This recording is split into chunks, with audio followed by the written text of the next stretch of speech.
Hi folks, so this video is about charged particles in magnetic fields, and it's just going to be a quick explanation about what happens, how we can work out the pathway that the particles are going to follow, and deriving the formulae that we use. So we should already know that charged particles moving in a magnetic field experience a force, and the reason we know this is because of Fleming's left-hand rule. So if we imagine that we've got a beam of electrons coming in like this, and we've got a magnetic field that's going into the paper, we know that the beam of electrons is going to move because the charged particles are going to experience a force, so we can work out which way it's going to go. So we can use Fleming's left-hand rule, so if we get our physics gang sign out. And remember that the first finger tells us the direction of the force, the direction of the field, sorry, and that's going into the paper. And the second finger would show us the direction of the current, which, remember, goes from positive to negative. So because it's a beam of electrons, actually we need to face it the other way round, because electrons would go from negative to positive, and so therefore we can see that this beam of electrons would experience a force going downwards. So therefore the path would curve like so in the electric field, and that's because there's a force being applied like so, which is going to move the beam around. So now we want to think about how we can measure this force and how we can get a value for it. We should know from last lesson that F equals Bill, so that the force is equal to the magnetic flux density times the current times the length. So if we remember that just a normal equation, we know that length is equal to velocity times time, so we can replace this L with Vt, so we can have F equals B I Vt. We also know that current is the rate of flow of charge, so we could say NQ over T, so the number of particles, or the number of charges, times the charge over the time. So we can replace the I in the equation with this, so B NQ over T Vt. We can hopefully see then that we could cancel these T's out, so we would end up with F equals B N Q V. As N is the number of particles, so that's, if we want the force on each of them, we'd divide that by N, so we'd end up with, so for the force on a particle we end up with BQV. Let's remember that if we're talking about electrons, so we're talking about the force on an electron, then we could replace Q with E, so we could write B E V. Okay, so now for a bit of unified physics. If we look back at our electron beam, we can see that this force is at right angles, and so the force again, sort of here, will also be at right angles to the beam.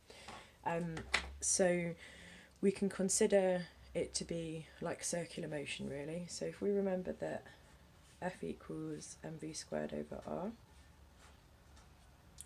and we know from over here that it also equals BQV. And hopefully we can see again that these one of these V's will cancel out, so we could have mv over r is equal to BQ, and if we swap this around a bit, we will be able to see the relationship with the radius of the kind of path. So we can have that R is equal to mv over BQ just by rearranging this equation. So why is this important? Well, it tells us a lot about R.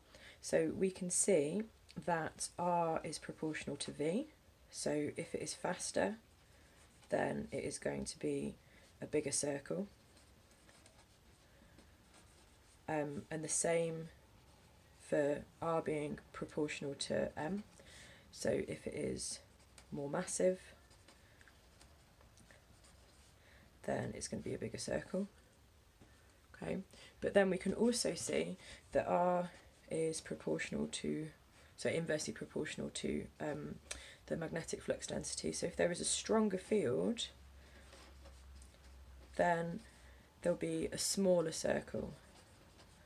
And I think that that makes a lot of sense logically, because if you've got that magnetic field going this way, you're going to have a bigger force that's pushing it, so it's going to have a smaller pathway, like a smaller circle, yeah? And then r is proportional to 1 over q. So again, if you've got a bigger charge, then you're going to have a smaller circle. Now, in A-level questions, it's almost always electrons that that they ask you about. So it's not, the thing about charge doesn't come up quite so often, but it's just useful to be able to describe these relationships from the equation that's here, and also to link them to circular motion, because it just gives a really good opportunity for that kind of unified physics where they'll ask you about more than one topic, or they'll get you to think about ideas that you've learnt about in other areas. Okay, so the last new thing from this lesson is about something called a velocity selector, and these are used in some particle accelerators and also for things like mass spectrometers, which are used quite a lot with like identifying substances, and they're used in like forensic science and things like that. So this is where if you've got quite a few different ionised particles that are coming in here as part of this beam, and you want one specific type of particle to leave this bit. So basically you want to get rid of the rest of the stuff, filter it out somehow in this middle bit here. And that's done using both electric and magnetic fields. So the first thing that will happen is there'll be two parallel plates, so that there's an electric field that is at right angles to this, to the beam.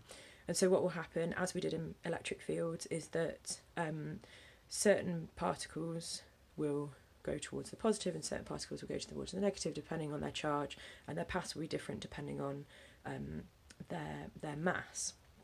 The other thing that you would also have is you would have a magnetic field going sort of into the paper or out of the paper, so it's like perpendicular, and the way that this is often drawn is by a circle and then a cross that goes in to show that that's where the magnetic field is going in.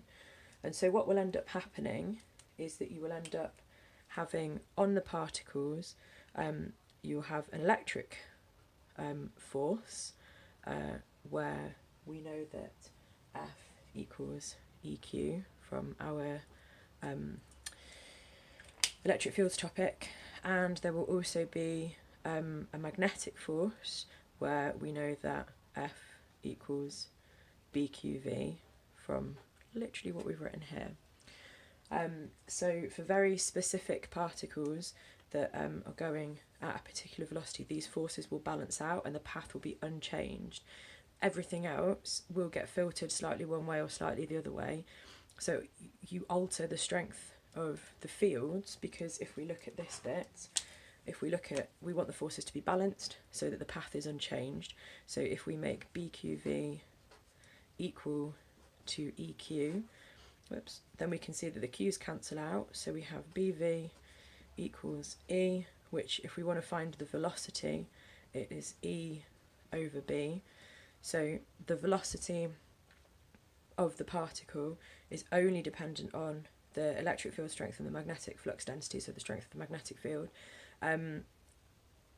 So as long as they're the things that we alter, then we can select the correct velocity for that particular particle for it to come through on the other side.